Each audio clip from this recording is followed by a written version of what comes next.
जय श्री राधे कृष्ण। प्रिय भक्तों, इस दिव्य वाणी की शुरुआत करने से पहले आइए एक क्षण के लिए अपने मन को शांत करें, अपनी आंखें बंद करें और हृदय से पुकारें, हे श्री कृष्ण। जो भी भक्त इस पावन संदेश को सुन रहे हैं, उनके जीवन में आपका प्रेम, आपकी कृपा सदैव बनी रहे। उनकी उलझनों को आप सुलझा दें और उनके रास्तों में भक्ति की रोशनी फैला दें। वीडियो सुनने से पहले नीचे कमेंट में अपने भाव, अपनी भक्ति, अपना प्रेम व्यक्त करते हुए बस 2 शब्द लिखें, राधे राधे। ये 2 शब्द जब मिलकर बहते हैं तो वहां एक अद्भुत ऊर्जा जन्म लेती है। वो ऊर्जा श्री कृष्ण तक सीधा पहुंचती है। और अगर आप अब यह दिव्य वाणी हमारे माध्यम से बहे, वो सबसे पहले आपके जीवन को छू सके, घंटी का बटन दबाना ना भूले, क्योंकि अगली बार जब कोई नया संदेश आए, आपकी आत्मा उसे तुरंत पहचान ले। जया श्री कृष्ण। कभी कभी लगता है ना जैसे जिंदगी हाथ से फिसल रही हो, जैसे सब कुछ करने के बाद भी कुछ अधूरा सा रह गया हो। मन बेचैन होता है, दिल उदास रहता है और एक गहरा खालीपन महसूस होता है। ऐसे में कहीं दूर से एक आवाज आती है, मैं हूं ना, तू अकेला नहीं है। वो आवाज और किसी की नहीं, स्वयं भगवान श्री कृष्ण की होती है। हम सबके जीवन में एक ऐसा मोड़ जरूर आता है जब हमें समझ नहीं आता कि क्या सही है, क्या गलत, कौन अपना है, कौन पर आया, किस राह पर चले, क्या फैसला ले। ऐसे ही एक क्षण में अर्जुन भी खड़ा था युद्ध भूमि में, लेकिन मन की लड़ाई उससे बड़ी थी। उसके सामने उसके अपने खड़े थे, भाई, गुरु, रिश्तेदार, और उसे उन्हीं पर धनुष उठाना था। वो कांप रहा था, आंखों से आंसू बह रहे थे, शरीर से शक्ति चली गई थी। और तब श्री कृष्ण ने उसे देखा और शांत स्वर में कहा, अर्जुन, तू उन बातों पर शोक कर रहा है जिनके लिए शोक करना उचित नहीं है। वो वाक्य केवल अर्जुन के लिए नहीं था, वो हमारे लिए था, आपके लिए, मेरे लिए, हर उस इंसान के लिए जो जिंदगी में किसी ना किसी मोड़ पर टूट जाता है। यहीं से गीता की पहली अमर प्रेरणा शुरू होती है, जो ईश्वर है उसके लिए दुखी मत हो, जो अमर है वही तू है। श्री कृष्ण कहते हैं, तू शरीर नहीं है, तू आत्मा है और आत्मा कभी नष्ट नहीं होती। आज जो कुछ भी आपने खोया है, पैसा, नाम, संबंध, सम्मान, वो सब शरीर से जुड़ी चीजें हैं, लेकिन जो आपका सत्य है वो कभी नहीं मरता। एक बार एक युवक मेरे पास आया, बहुत दुखी था। उसकी नौकरी चली गई थी, प्रेमिका उसे छोड़ चुकी थी और वो पूरी तरह से टूट चुका था। उसने कहा, अब जीने का कोई कारण नहीं बचा। मैंने उससे पूछा, तुम अभी सांस ले रहे हो ना? वो बोला, हाँ। मैंने कहा, तो फिर सब खत्म नहीं हुआ। भगवान श्री कृष्ण भी यही कहते हैं, तू जिंदा है, इसका मतलब यह है कि तू अब भी यात्रा पर है, तू अब भी कर्म कर सकता है। जिसे आपने खोया है वो अगर वास्तव में आपका था तो वो कभी जाएगा नहीं, और जो गया है वो शायद आपके रास्ते से हटाया गया है ताकि आप आगे बढ़ सको। हम लोग अक्सर चीजों से जुड़ जाते हैं, एक रिश्ता, एक नौकरी, एक पहचान, और जब वो हमसे छिनती है तो लगता है सब कुछ खत्म हो गया। लेकिन श्री कृष्ण कहते हैं, ये सब कुछ क्षणिक है। तू अपने सच्चे रूप को पहचान, जो आत्मा है, जो अनंत है। जीवन का हर दुख, हर पीड़ा इसी भूल से आती है कि हम खुद को इस शरीर और उसकी चीजों से जोड़ लेते हैं। फिर अर्जुन डरते हुए पूछता है, अगर मैं लड़ते हुए हार गया तो क्या? तब श्री कृष्ण मुस्कुराते हैं और कहते हैं, तेरा कर्म करने में अधिकार है, फल में नहीं। यह गीता की दूसरी अमर प्रेरणा है, कर्म कर, लेकिन फल की चिंता मत कर। आज हम जो भी करते हैं उसके पीछे कोई अपेक्षा होती है। अगर हम प्यार करते हैं तो बदले में प्यार की उम्मीद रखते हैं। अगर मेहनत करते हैं तो सफलता की चाह रखते हैं, और जब वैसा नहीं होता तो टूट जाते हैं। श्री कृष्ण हमें सिखाते हैं, तू सिर्फ अपना कर्तव्य निभा, सफलता असफलता मेरी चिंता है। एक गरीब किसान को देखो, वो खेत में बीज बोता है, वो जानता है कि बारिश होगी या नहीं, ये उसके हाथ में नहीं। फिर भी वो हर साल मेहनत करता है। क्यों? क्योंकि वो अपने हिस्से का कर्म जानता है। फल किसे देना है, ये ऊपर वाले का काम है। मैंने एक बार एक स्कूल टीचर से पूछा, आप इतने सालों से पढ़ा रहे हैं, बिना ज्यादा पैसे, बिना किसी सम्मान के, क्यों? उन्होंने कहा, क्योंकि ये मेरा धर्म है। हर बच्चा जो मेरी क्लास में आता है वो मेरे लिए एक बीज है। मुझे नहीं पता कि वो पेड़ बनेगा या नहीं, लेकिन मैं उसे पानी जरूर दूंगा। वो श्री कृष्ण की राह पर है। अगर आप किसी अच्छे काम में लगे हो और फिर भी परिणाम नहीं दिख रहा तो टूटिए मत, क्योंकि गीता की तीसरी अमर प्रेरणा कहती है, अच्छा किया गया कोई भी कर्म कभी व्यर्थ नहीं जाता। आपका हर प्रयास, चाहे वो आज रंग लाए या ना लाए, वो कहीं संचित होता है। जैसे नदी की हर बूंद मिलकर सागर बनती है, वैसे ही आपके हर छोटे प्रयास एक बड़े बदलाव की नींव रखते हैं। मेरे एक मित्र ने कई बार प्रतियोगी परीक्षा दी, लेकिन हर बार असफल हुआ। लोग हंसने लगे, परिवार वालों ने भी ताने मारे, लेकिन उसने श्री कृष्ण की यह बात पकड़ी, प्रयास व्यर्थ नहीं जाता। आखिरी बार जब सबने उम्मीद छोड़ दी थी, उसी साल उसका चयन हुआ। जो लोग सिर्फ परिणाम देखते हैं वो अक्सर हार जाते हैं, लेकिन जो लोग हर कदम को अपना धर्म मानते हैं वही जीवन की दौड़ जीतते हैं। आज आप भी सोचिए, क्या आप सिर्फ फल के लिए काम कर रहे हैं या श्री कृष्ण की तरह कर्म को पूजा मानते हैं?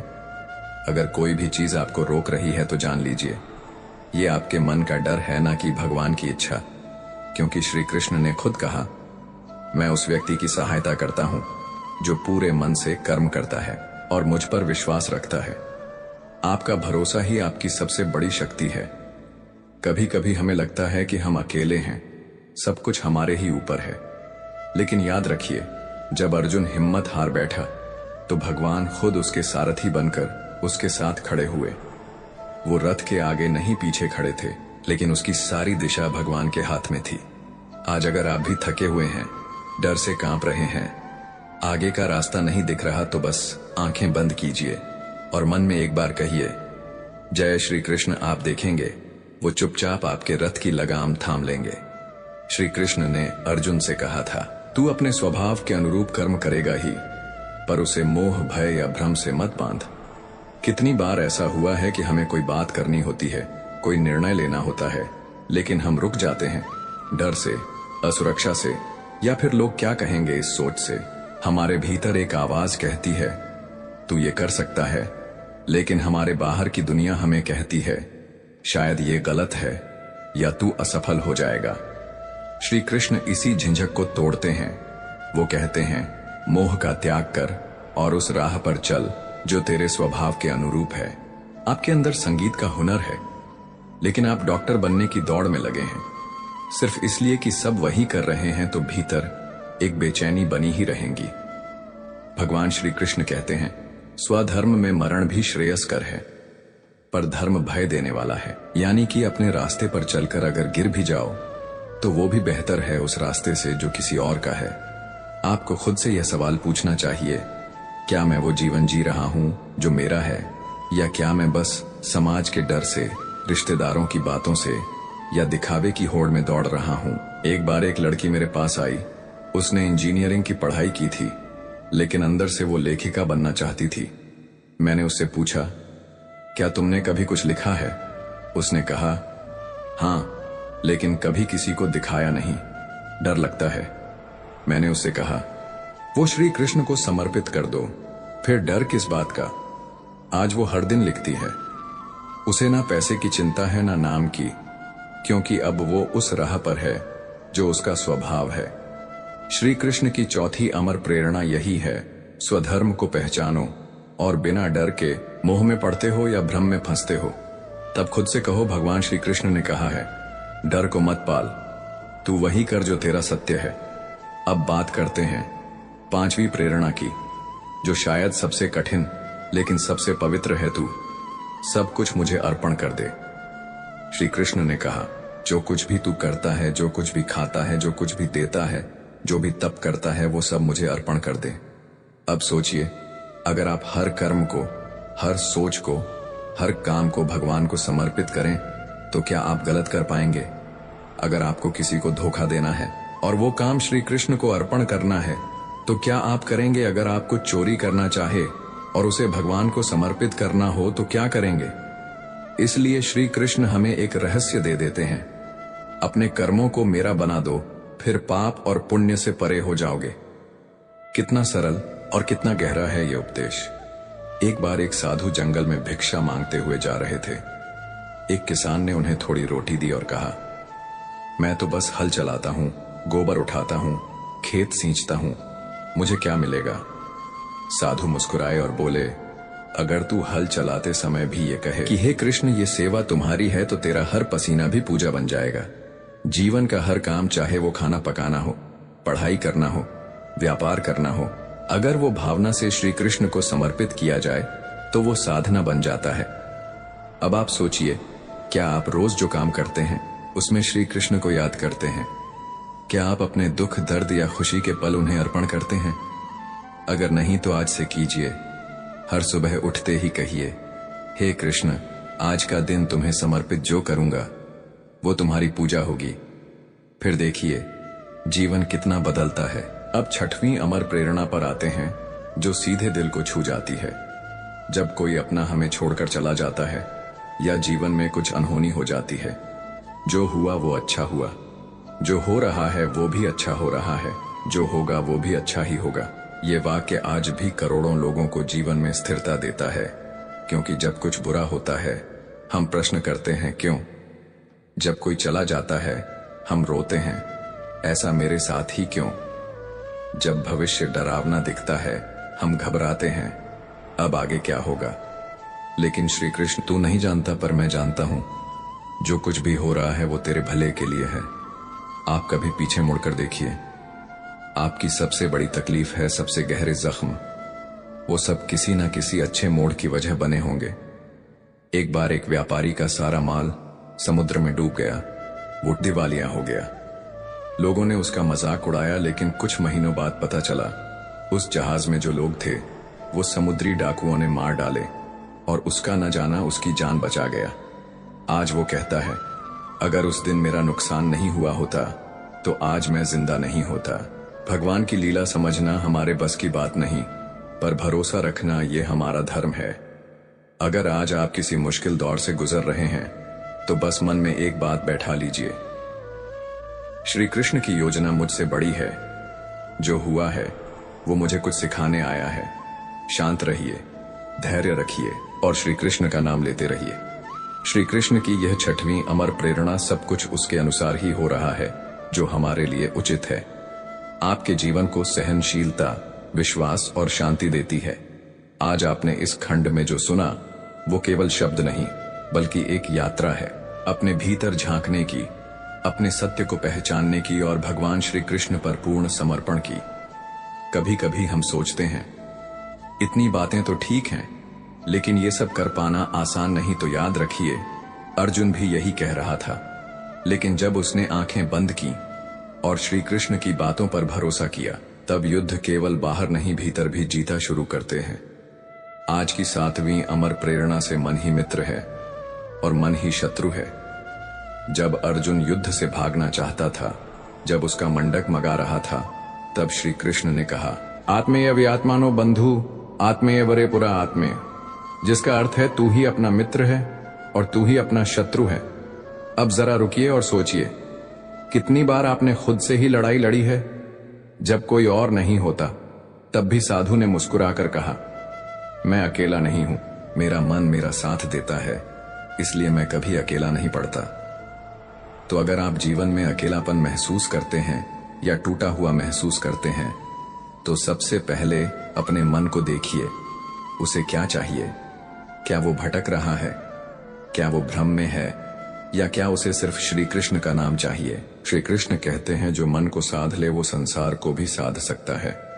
अब आते हैं 8वीं अमर प्रेरणा पर, सुख दुख, लाभानि जय पराजय, इन सब में समरो। श्री कृष्ण ने अर्जुन से कहा, समत्वम योग उच्चते, यानी योग का अर्थ है समता, न सुख में डगमगाना न दुख में टूट जाना। अब आप सोचिए, जब अच्छा समय आता है तो हम उछलते हैं, वाह मेरी मेहनत रंग लाई, देखो मैं कितना काबिल हूं। और जैसे ही बुरा समय आता है, भगवान ने मेरे साथ ऐसा क्यों किया। यही असमत्य है। श्री कृष्ण चाहते हैं कि हम स्थिर हों, ना तो अहंकार से फूले ना ही हार से टूटे।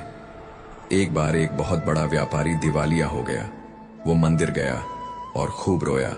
फिर एक वृद्ध संत ने उसे कहा, बेटा, जो आज गया है वो कल फिर से आ सकता है, पर जो संतुलन आज खोया है वो वापस लाने में पूरी जिंदगी लग सकती है।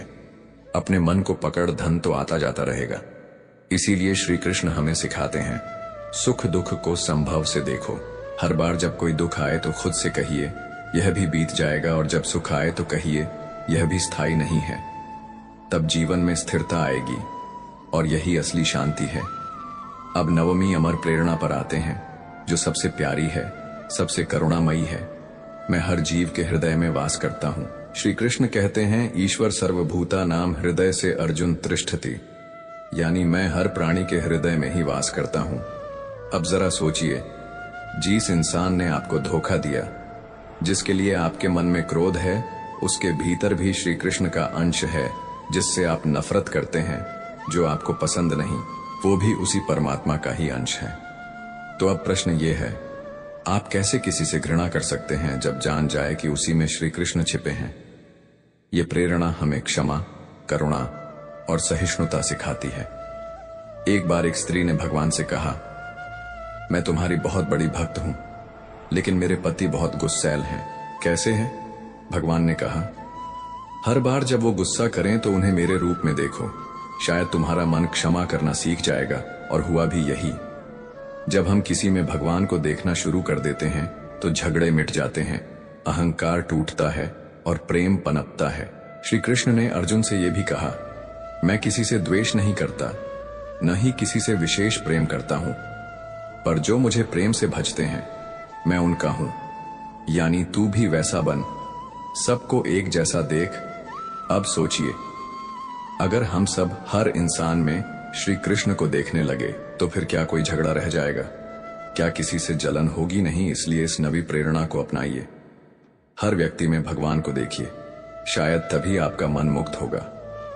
अब 10वीं और अंतिम अमर प्रेरणा की ओर बढ़ते हैं, जिसे गीता का सार कहा जाता है। श्री कृष्ण कहते हैं, सर्वधर्मांत परित्याग्य मां वेकम शरणम ब्रिज अहम तवाम सर्व पापे भयो मोक्षयिष्यामि मां सूझा। सब धर्मों को त्याग दे और बस मेरी शरण में आ जा। मैं तुझे हर पाप, हर चिंता, हर बंधन से मुक्त कर दूंगा। शोक मत कर, ये वाक्य जैसे एक मां की गोद हो, जहां हम सब थक कर गिर सकते हैं, टूट सकते हैं और फिर भी खुद को सुरक्षित मान सकते हैं। श्री कृष्ण ने यह तब कहा जब अर्जुन के सारे तर्क खत्म हो चुके थे, जब उसका मन हार चुका था। श्री कृष्ण ने तब कहा, अब तू कुछ मत सोच, बस मुझे पकड़ ले, बाकी मैं संभाल लूंगा। हमने श्रीमद् भगवद गीता से वह 10 समर प्रेरणाएं सीखी जो जीवन बदल सकती है। हर एक प्रेरणा कोई साधारण शब्द नहीं, बल्कि एक दिव्य दृष्टि है जो हमारे दुखों को तोड़कर हमें भीतर से जागृत करती है। अब हम उन्हीं प्रेरणाओं को जीवन में कैसे उतारे, इस पर बात करेंगे, क्योंकि गीता केवल पढ़ने की नहीं, जीने की चीज है। तो चलिए दिल से सुनिए, श्री कृष्ण की तरह अपने सबसे प्यारे सखा की तरह मान लीजिए। आपने इन 10 प्रेरणाओं को समझ भी लिया, पर क्या ये काफी है? नहीं, समझना सिर्फ पहला चरण है, उसे जीना ही असली यात्रा है। जैसे कोई आपको पानी पीने की विधि समझा दे, पानी हाथ में लो, होठों से लगाओ, पी जाओ, पर क्या समझ लेने से आपकी प्यास बुझ जाएगी? नहीं ना? ठीक वैसे ही जब तक आप इन प्रेरणाओं को अपने रोजमर्रा के जीवन में नहीं उतारते, तब तक सिर्फ ज्ञान ही रहेगा, अनुभव नहीं। अब प्रश्न उठता है, कैसे जिए गीता को? तो आइए इस हम सीखे गीता को जीवन में उतारने के 5 सरल उपाय। पहला उपाय, हर सुबह एक श्लोक, एक विचार। हर सुबह जैसे आप चाय लेते हैं वैसे ही एक श्लोक पढ़िए। ज्यादा नहीं, सिर्फ एक और पूरा दिन उसी एक श्लोक को मन में दोहराइए। मान लीजिए आपने ये श्लोक लिया, कर्मण्येव अधिकारस्ते मां फलेषु कदाचन। तो जब आप ऑफिस जा रहे हैं, मन में यही दोहराएं, मुझे बस अपना काम करना है, फल की चिंता नहीं। जब आप बच्चे को पढ़ा रहे हैं, यही दोहराएं, कर्म कर फल की आस छोड़। जब आप किसी रिश्ते को निभा रहे हैं, यही सोचें, मैं अपना प्रेम दूंगा, सामने वाला कैसा प्रतिक्रिया देगा उसकी चिंता नहीं। आप देखेंगे एक ही श्लोक दिन के हर काम में रंग भर देगा। दूसरा उपाय, हर संघर्ष में पूछो, श्री कृष्ण क्या करते जब मन उलझ जाए, जब गुस्सा आए, जब निराशा घेर ले, तो बस एक पल ठहरिए और खुद से पूछिए, अगर मेरी जगह श्री कृष्ण होते तो क्या करते? आपको उत्तर मिलेगा, कभी मौन रहते, कभी प्रेम से बोलते, कभी युद्ध भी करते, पर हर बार धर्म और करुणा के साथ। श्री कृष्ण कोई एक रूप नहीं थे, वो कभी रणछोड़ बने तो कभी अर्जुन के सारथी, वो कभी मुस्कुराए तो कभी क्रोधित भी हुए, पर हर बार उन्होंने वही किया जो समय के अनुरूप धर्म था। इसलिए जब भी कैनन फ्यूजन हो, श्री कृष्ण क्या करते? बस इतना पूछना। तीसरा उपाय, हर रात आत्म परीक्षण। रात को सोने से पहले एक सवाल खुद से पूछो, क्या मैंने आज गीता का एक भी सूत्र किया? हो सकता है आपने आज किसी को क्षमा किया तो आपने समत्वन का अभ्यास किया, या आपने किसी निर्णय में दूसरों की भलाई सोची तो आपने स्वधर्म निभाया, या आपने किसी अपशब्द का जवाब शांति से दिया तो आपने मन को मित्र बना लिया। हर रात ये आत्म परीक्षण आपको धीरे धीरे ज्ञान से अनुभव की ओर ले जाएगा। चौथा उपाय, श्री कृष्ण से दोस्ती करो, दूरी नहीं। बहुत से लोग श्री कृष्ण को बस मंदिर में मानते हैं, वहां घंटी बजाकर निकल जाते हैं, पर श्री कृष्ण मंदिर में नहीं, आपके भीतर है। उन्हें अपना सखा मानिए, बिल्कुल वैसे जैसे अर्जुन ने माना। रोज उनसे बात कीजिए, कृष्ण आज दिन अच्छा गया, कृष्ण आज मन भटक गया, संभाल लेना, कृष्ण तुझसे बात करके अच्छा लगता है। शुरुआत में लगेगा कि आप खुद से बात कर रहे हैं, लेकिन धीरे धीरे आपको अनुभव होगा आप नहीं बोल रहे, कोई उत्तर भी आ रहा है, और वही संवाद होगा जो गीता का मूल है। भगवान और आत्मा का जीवंत संवाद। पांचवा उपाय, दूसरों को भी प्रेरणा देना। जो अमृत आपने पिया है वो दूसरों तक पहुंचाइए। अपने बच्चों को, अपने दोस्तों को, किसी जरूरतमंद को इन 10 प्रेरणा में से एक प्रेरणा भी बांट दीजिए। अगर कोई दुखी है तो उसे कहिए, तू सिर्फ कर्म कर, फल की चिंता मत कर। अगर कोई खुद से हारा है तो कहिए, तू ही अपना मित्र है, तू ही शत्रु। अगर कोई रिश्तों में उलझा है तो कहिए, हर प्राणी में श्री कृष्ण का वास है, क्षमा कर दे। आप देखेंगे गीता का ज्ञान जैसे जैसे आप बांटते जाएंगे, वैसे वैसे वो आपके भीतर और गहराई से बचता जाएगा। अब जरा रुकिए, इन 5 उपायों को जीवन में उतारने की कल्पना कीजिए। सुबह एक श्लोक, दिन भर मनन, दोपहर में कोई उलझन, श्री कृष्ण से पूछना, रात को आत्म परीक्षण, रोज उनसे संवाद, और कभी कभी किसी और को ये अमृत बांटना। क्या ये जीवन बदल नहीं देगा? क्या आपकी चाल, आपकी सोच, आपकी दृष्टि, सब कुछ श्री कृष्णमय नहीं हो जाएगी? यही है गीता को जीना। और याद रखिए, गीता सिर्फ युद्ध के मैदान की नहीं है, वो हर उस जगह की है जहां आपके भीतर एक अर्जुन हिम्मत हारता है और एक श्री कृष्ण आपको संभालने आता है। तो आज से गीता को सिर्फ किताब की तरह मत रखिए, उसे दिल की गहराई में उतारिए। वो आपका मार्गदर्शक बनेगी, आपका रक्षक बनेगी। अब हम आ पहुंचे हैं अंतिम खंड पर, उस मुकाम पर जहां अब तक की सारी प्रेरणाएं, सारी भावनाओं और श्री कृष्ण की सारी वाणी एक जगह आकर ठहरती हैं। हमारे भीतर आप यहां तक पहुंचे, इसका मतलब है कि आपके मन में केवल प्रश्न नहीं है, अब वहां उत्तर भी गूंजने लगे हैं। इस आखिरी खंड में हम बात करेंगे उन 10 अमर प्रेरणाओं को कैसे स्थायी बनाएं, ताकि जीवन के हर पड़ाव पर श्री कृष्ण हमारे साथ खड़े रहे। और यहीं से शुरू होती है सबसे गहरी बात। बहुत से लोग कहते हैं, मैंने गीता पढ़ी, समझी भी, पर फिर भी जीवन नहीं बदला। श्री कृष्ण इसका उत्तर पहले ही दे चुके हैं। श्रद्धावान लभते ज्ञान, जिसके पास श्रद्धा है वही ज्ञान को अपने जीवन में उतार सकता है। यहां श्रद्धा का अर्थ सिर्फ धार्मिक विश्वास नहीं है। श्रद्धा का मतलब है जब मन डगमगाए फिर भी गीता के शब्दों पर टिके रहना, जब रास्ता ना दिखे फिर भी श्री कृष्ण के निर्णय पर भरोसा रखना। यह श्रद्धा ही वह नींव है जिस पर गीता का महल टिकता है। अब चलिए बात करते हैं वो 5 जीवन परिवर्तनकारी सूत्र जो इन 10 प्रेरणाओं को स्थायी बनाएंगे।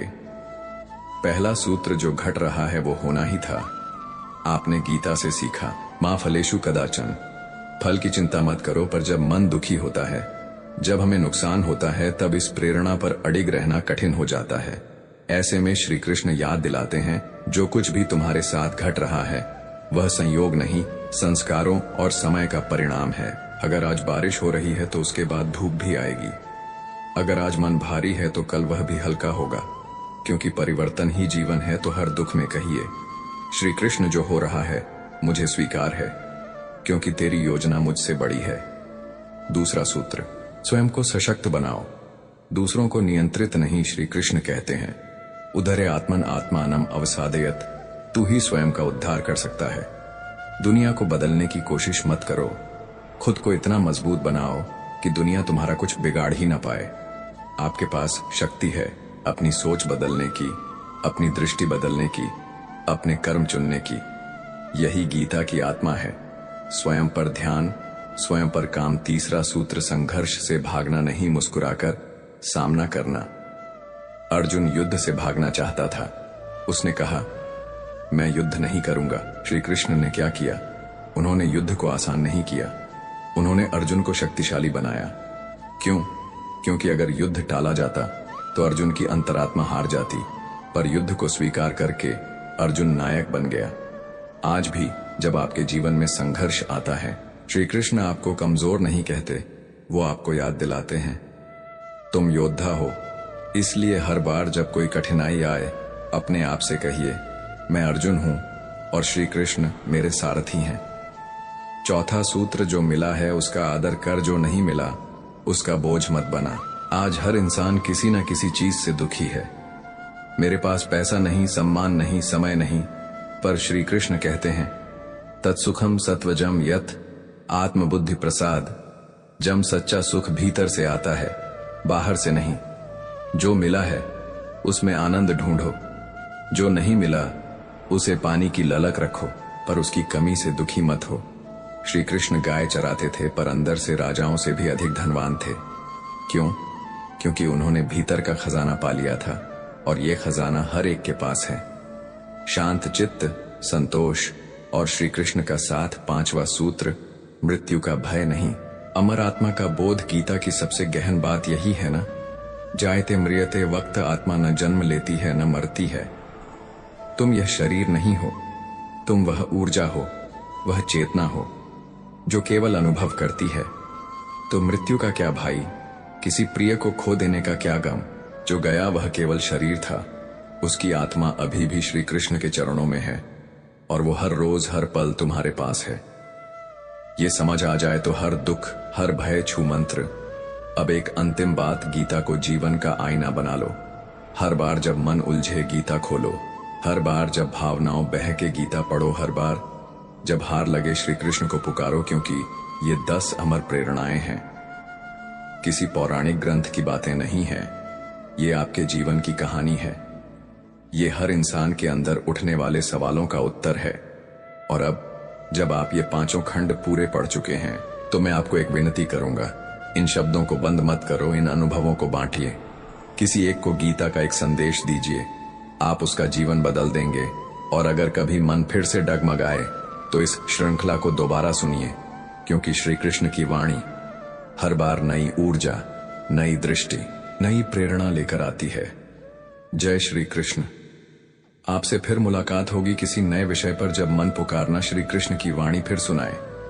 अगर ये वीडियो श्रृंखला आपके मन को छू गई हो तो कमेंट में जय श्री कृष्ण जरूर लिखिए, लाइक कीजिए, सब्सक्राइब कीजिए, ताकि ये वाणी और भी जन जन तक पहुंचे। राधे राधे।